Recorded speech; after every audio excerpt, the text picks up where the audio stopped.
네, 실천신학 개론을 듣는 우리 신학생 여러분 반갑습니다. 오늘도 여러분들에게 좋은 일이 일어나기를 기원합니다. 오늘은 실천신학의 서술이라는 제목으로 강의할 텐데요. 실천신학의 이론적 기초에 관하여 연구하도록 하겠습니다. 네, 실천신학의 서술을 우리가 강의할 때에 처음 문제제기로 이론신학과 실천신학은 어떻게 차이가 나는가?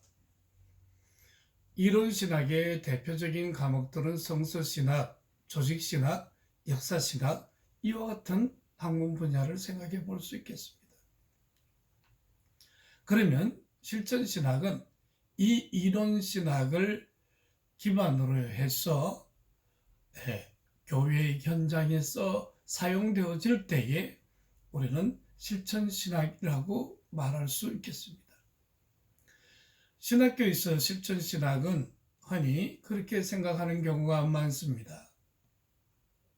그냥 채플 한다든지 아니면 영성훈련 프로그램에 참석하면 실천신학을 다 하는 것으로 생각합니다. 또 사실 에벨린 같은 경우도 실천신학은 학문성으로 볼 때 할 일이 없는 과목으로 소외되어졌다. 그렇게 말하기도 했습니다. 그러니까 비학문적인 그냥 실천하고 더 목회적인 행위를 초점을 맞춰서 우리가 이 실천신학이라는 학문 부분을 그렇게 이해하는 경우가 많다는 거죠. 그런데 한번 가만히 생각해 보세요. 모든 실천 안에는 이미 이론이 전제되어져 있습니다. 이론이 없는 실천을 한다면 그 사람은 정신적으로 이상하거나 정신구조에 상당한 문제가 있다는 것을 우리들에게 제기하고 있는 거죠. 특별히 어떤 목적이 있는 실천적 행위는 그 안에 이미 지적인 신념 또 학문적인 그 측면에서의 정립이 돼 있어야만 실천할 수가 있다는 것입니다.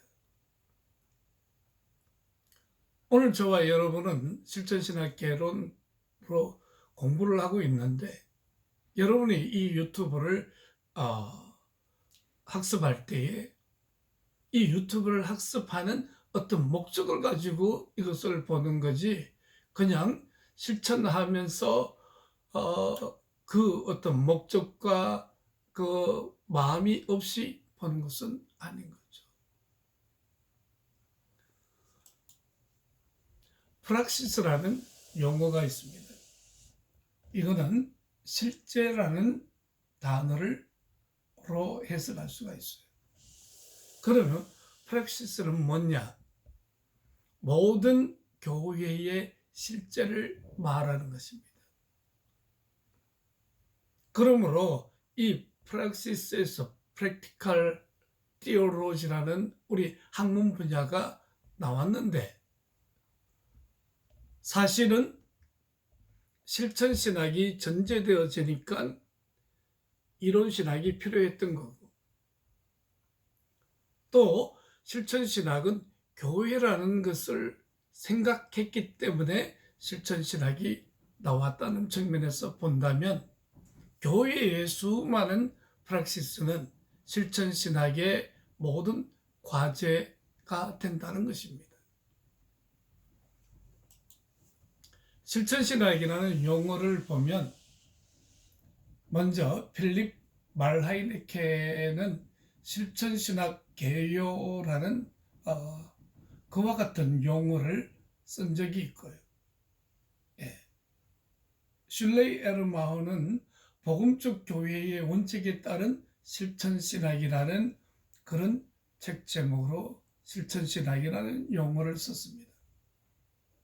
그래서 실천신학이 학문적으로 취급되기 전에는 목회신학이라는 말로 대신했습니다.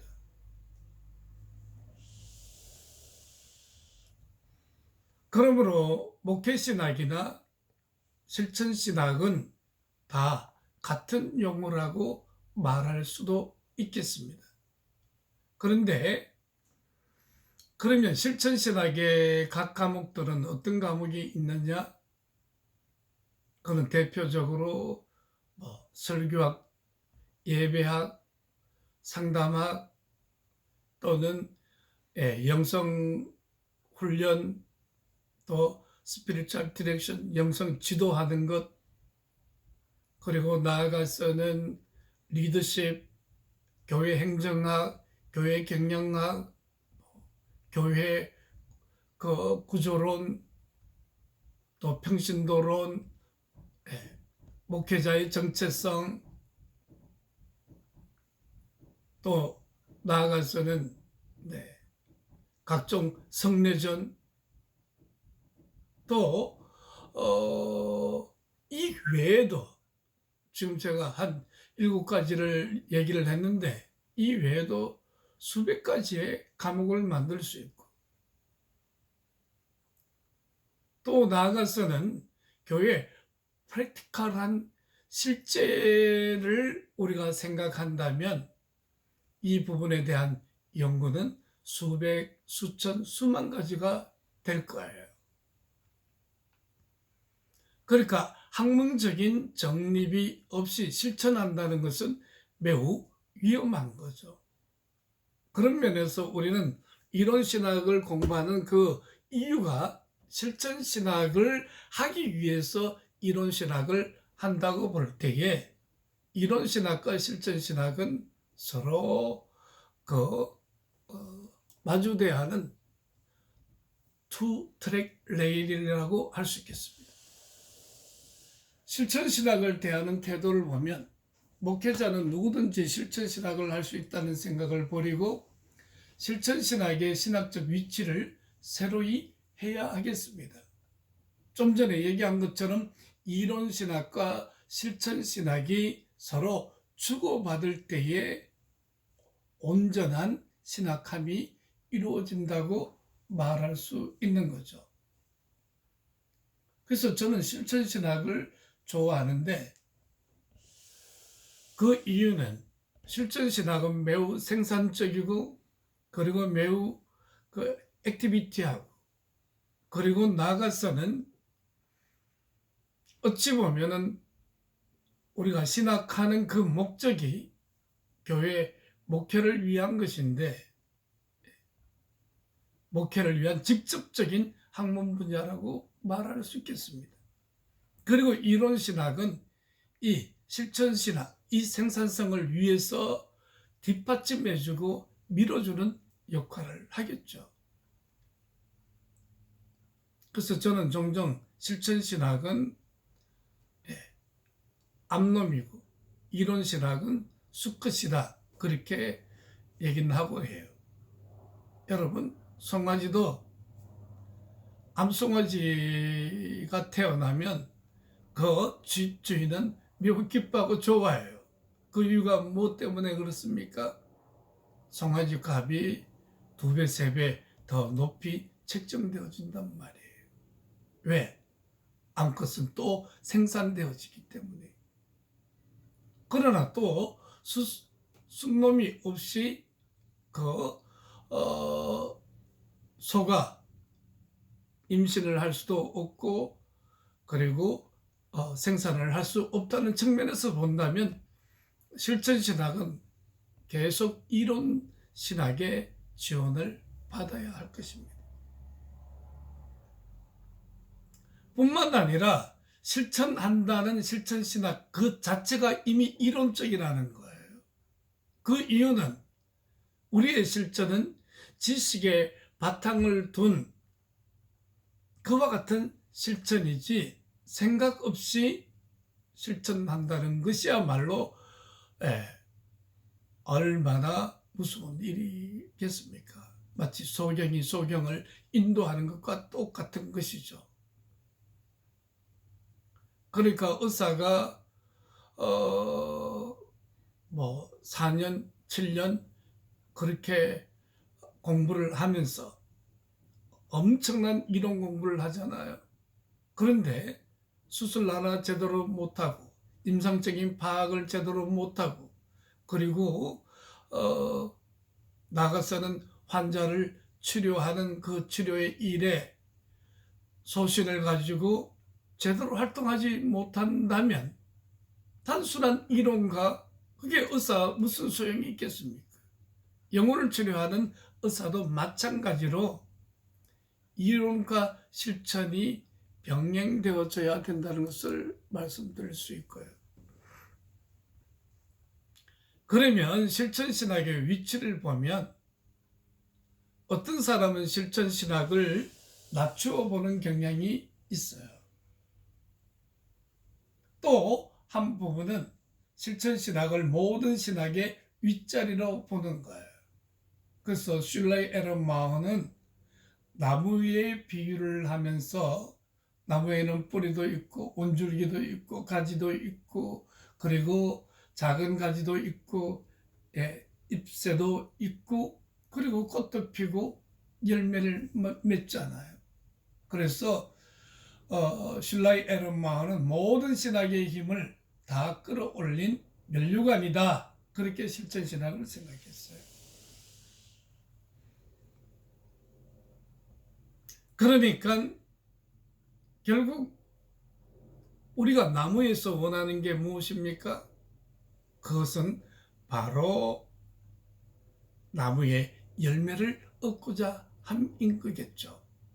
그래서 나무의 모든 에너지, 모든 부분 세포 하나하나를 다 끌어올려서 열매를 맺듯이 실천신학은 모든 신학의 힘을 다 끌어올린 면류관에 해당한다는 슐레이 에른마흐의 그 견해는 실천신학을 아주 우위에 두고 있는 거죠.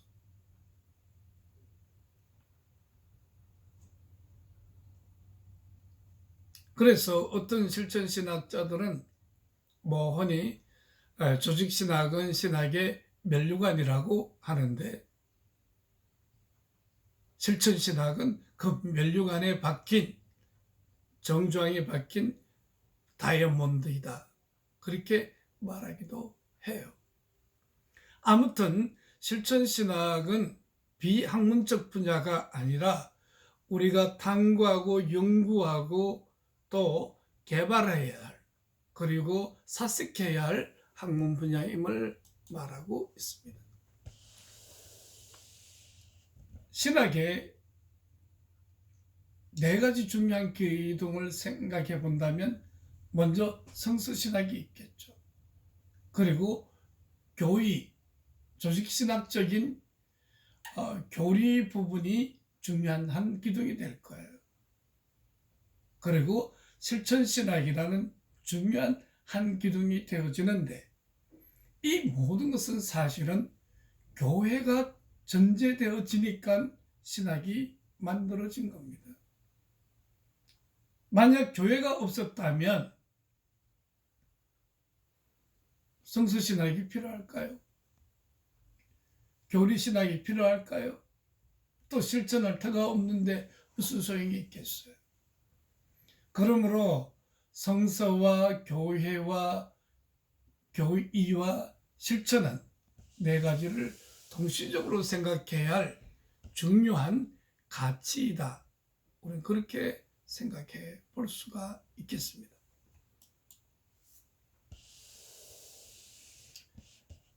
단티는 실천신학은 조직신학을 포함한 기타의 모든 분야를 직결시킨 결정체이다. 언제나 개차이로서가 아닌 전체로 보아야 한다. 그러면서도 제 나름대로의 특수성을 잃지 말아야 한다. 그렇게 말하고 있습니다. 그러므로 우리는 여기서 중요한 게 개체성에서 전체성으로, 전체성에서 하나하나의 개체성을 볼 수 있어야 되겠습니다. 아무튼 우리가 중요한 것은 실천신학은 조직신학을 포함한 모든 학문 분야를 직결시킨 결정체이다. 그러니까 조직신학뿐만 아니라 성서신학 또는 기독교 역사학, 한 걸음 더 나가서 모든 인문학적인 과학의 소산물까지 실천신학은 어떤 학문적 도구로 활용해야 한다는 것입니다. 자, 그러면 실천신학의 정의의 변천을 한번 볼까요?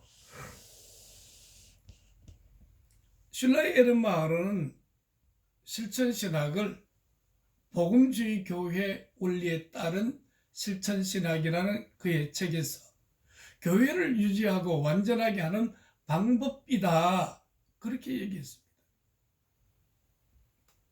그러므로 여기에서 이 정의에서 중요한 핵심이 뭡니까?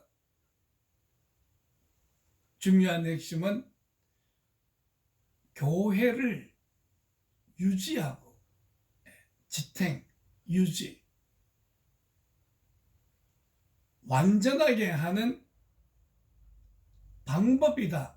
즉 방법론에 초점을 두고 있습니다.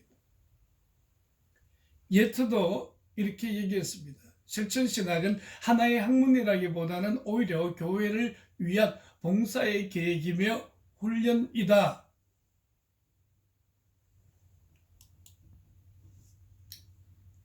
크라우제는 교회 행동학으로 보았습니다.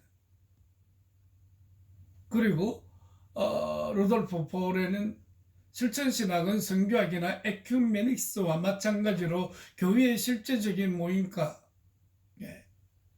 에클레시아, 아포스톨로스, 보내심을 받음을 다루는 학문이다. 그러므로 교회를 통한 성경의 말씀과 역사를 그 대상으로 삼는다. 그래서 실천신학은 하나님의 성경 미시오 데이에 대한 교회의 참여를 다루는 학문이다. 각가지의 정의를 내리는 것을 봅니다. 그런데 지금까지 보면은 실천신학이 일종의 방법론으로 많이 생각되어졌고, 특별히 하나님의 선교에 대한 교회의 참여를 다루는 학문이다. 그러니까 루돌프 보레는 그렇게 얘기함으로써 미쇼데이라는 그 용어를 사용했는데요. 이거는 무엇이냐면 하나님의 선교, 즉 교회가 하나님의 이름으로 하는 모든 것은 다 선교이다라는 선교학의 어떤 생각의 범위를 엄청나게 넓혀버렸어요. 그러다 보니까 이에 대한 부작용으로 교회가 행하는 모든 것, 예를 들면 정치적인 투쟁, 또 교회가 행하는 어떤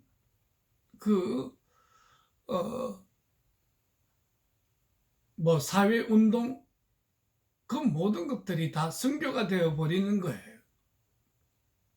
그래서 이 남미 해방신학에서는 마치 공산주의의 계급투쟁을 못지않는 과격한 투쟁을 신학이라는 이름으로 실천되어진 거예요. 그래서 우리는 실천신학의 정의를 분명히 해야 되는데, 여러분들이 이 공부를 하면서 여러분도 한번 정의를 해보세요.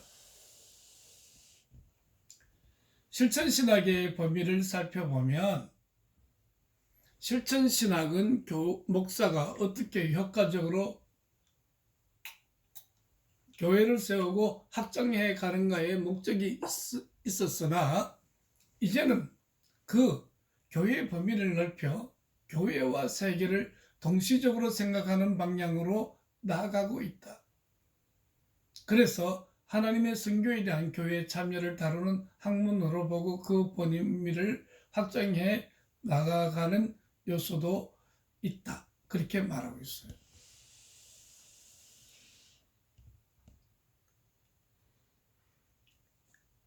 에큐메니칼 운동의 대표적인 것들이 이제 에, 그 에딘버러 선언이나 그 에큐메니컬 운동의 그 엄청난 그 역사를 우리는 에큐메닉스라고 해요. 그러니까 이 부분은 좀 자유주의적 선교 신학의 한 방향이라면 우리 복음주의 학회나 복음주의 신학에서는 로잔 카비넌트 내지는 서울 선언이라고 해서 여의도 순복음교회에서 있었던 그 선언들을 매우 중요하게 여겨요. 그러니까 교수님이 공부하던 1980년 초에는 자유주의 신학과 또 어떤 복음주의, 보수주의의 그 진보와 보수가 딱 양립되어서 엄청나게 대립되어져 있었던 때예요. 그래서 한국의 장로교회도 보면 총신대는 좀 보수적 측면을 더 강하게 한 반면에 장신대는 진보적 성향을 가지면서 장로교단도 그렇게 해서 나눠졌고, 성결교단도 성결교 신학대학과 서울신학대학이 그런 형태로 나눠진 모습을 볼 수 있어요. 그러니까 한쪽에는 사회구령, 즉 사회구원, 정치적 참여, 빈민운동, 여성해방운동, 인종차별에 대한 폐지, 이와 같은 것에 교회의 에너지를 다 쏟은 반면에 또 보수주의는 오직 영혼 구령에만 초점을 두었어요. 그러나 이제 복음주의도 이제는 점점 사회 참여라든지 특별히 교회 역할로서 세상을 위한 교회 역할로서 복지사업이라든지 아니면 구제라든지 그리고 선교하는 제3세계에 선교하는 일에 교회가 앞장서고 있잖아요. 그러니까 그런 측면에서 본다면 교회는 오늘날 영혼 구령과 사회 참여라는 이 두 가지 부분을 동시적으로 생각하고 있는 거예요. 그러므로 교회의 범위는 단순히 한 개교회, 우리가 개교회라고 하면은 로컬 처치라고 하잖아요. 즉 유형교회죠. 무형교회는 뭡니까? 보이지 않는 교회, 인비지블 처치, 유니버셜 처치란 말이에요. 하나님이 교회로 인정한 과거, 현재, 미래의 총체적인 교회를 말하는 거죠.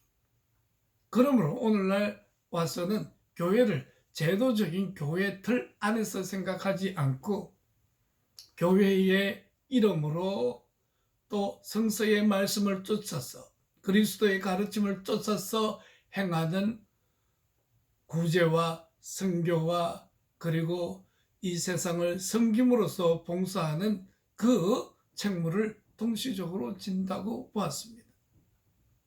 그러므로 로잔 언약에서는 단순히 어떤 투쟁하고 어떻게 사회 구조에 대해서 개혁적 선봉에 서는 그런 측면이 아니라 그리스도의 정신을 본받아서 섬김으로써 사회를 변화시켜 나가는 일, 그것이 교회의 주어진 중요한 책무라고 말했습니다.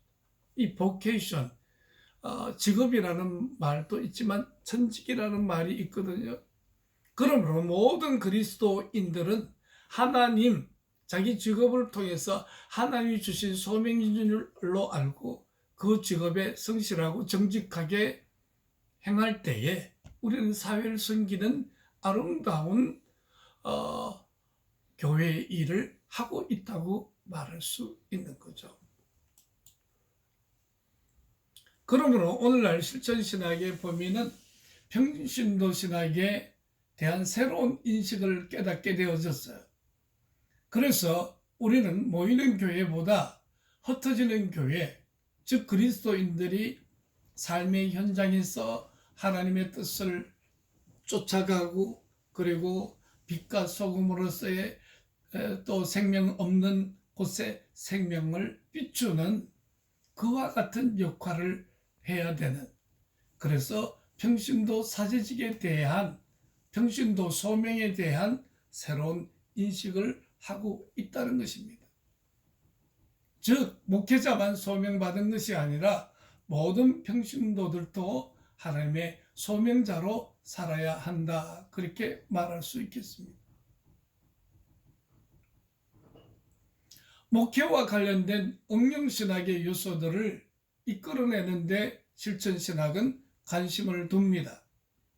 그래서 실천신학은